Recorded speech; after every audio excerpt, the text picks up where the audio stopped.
മുഖ്യമന്ത്രി പിണറായി വിജയനും കേരളത്തിൽ നിന്നുള്ള എംപിമാർക്കുമായി അത്താഴ വിരുന്ന് നടത്തി ഗവർണർ രാജേന്ദ്ര വിശ്വനാഥ് ആർലേക്കർ. പി.ടി. ഉഷ ഉൾപ്പെടെയുള്ള എംപിമാർ പങ്കെടുത്ത വിരുന്നിൽ കേരളത്തിൽ നിന്നുള്ള കേന്ദ്ര സഹമന്ത്രിമാരും പ്രിയങ്ക ഗാന്ധിയും വിട്ടുനിന്നു. കേരളത്തിന്റെ എല്ലാ ആവശ്യത്തിനും ഒപ്പമുണ്ടാകുമെന്ന് ഗവർണർ വിരുന്നിൽ. ടീം കേരളയോടൊപ്പം ഗവർണറുമുണ്ടെന്നത് ആഹ്ലാദകരമെന്ന് മുഖ്യമന്ത്രി. വികസന കാര്യങ്ങളിൽ ഒറ്റക്കെട്ടായി കേരളം മുന്നോട്ടു പോകുന്നതിന് പ്രതീക്ഷകൾ നൽകുന്നതാണ് ഗവർണർ സംഘടിപ്പിച്ച അത്താഴ വിരുന്നിന്റെ ഭാഗമായുണ്ടായ ചർച്ചകൾ. രാഷ്ട്രീയ വ്യത്യാസമില്ലാതെ ഒറ്റക്കെട്ടായി എല്ലാവരും മുന്നോട്ടു പോകണമെന്ന് ഗവർണർ കേരളത്തിൽ നിന്നുള്ള എംപിമാരോട് അഭ്യർത്ഥിച്ചു. കേരളത്തിലെ പ്രശ്നങ്ങളെക്കുറിച്ച് താനും ബോധവാനാണെന്ന് ഗവർണർ പറഞ്ഞു. ടീം കേരളയോടൊപ്പം ഗവർണറുമുണ്ടെന്നത് ആഹ്ലാദകരമെന്നായിരുന്നു മുഖ്യമന്ത്രി പിണറായി വിജയൻ കൂടിക്കാഴ്ചയിൽ പറഞ്ഞത്.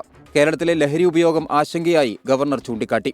കേന്ദ്ര സർക്കാർ കേരളത്തെ സാമ്പത്തികമായി പ്രതിരോധത്തിലാക്കുന്നുവെന്നത് ഭൂരിഭാഗം എംപിമാരും ഗവർണറെ അറിയിച്ചു. ഗവർണറുടെ അത്താഴ വിരുന്നിൽ കേന്ദ്രമന്ത്രിമാരായ സുരേഷ് ഗോപിയും ജോർജ് കുര്യനും വയനാട് എംപി പ്രിയങ്ക ഗാന്ധിയും പങ്കെടുത്തില്ല. പ്രശ്നങ്ങളെ രാഷ്ട്രീയവൽക്കരിക്കാതെ എല്ലാവരും ഒന്നിച്ചു നിന്ന് ആവശ്യങ്ങൾ നേടിയെടുക്കുന്നതിന്റെ ഭാഗമായാണ് ഗവർണർ യോഗം വിളിച്ചത്.